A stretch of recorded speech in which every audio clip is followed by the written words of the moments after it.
ഭാര്യയെ ചീത്ത പറയാനല്ല കെട്ടിയത്, ത്വലാഖ് ചൊല്ലാനല്ല കെട്ടിയത്, വീട് അടിച്ചു വാരുന്ന പണി ഏൽപ്പിക്കാനല്ല കല്യാണം കഴിച്ചു കൊണ്ടുവന്നത്.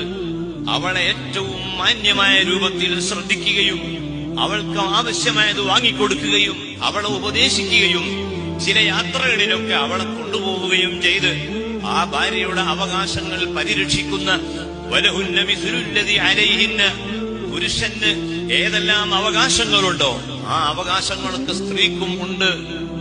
പുരുഷൻ വിളിച്ചാൽ സ്ത്രീ വരണം എന്ന് ഖുർആനിലുണ്ട് എങ്കിൽ, അതേ ഖുർആൻ തന്റെ ഹദീസിലുണ്ട് എങ്കിൽ ഖുർആൻ പറയുന്നു, സ്ത്രീ വിളിച്ചാൽ, ഭാര്യ വിളിച്ചാൽ പുരുഷനും പോകണം.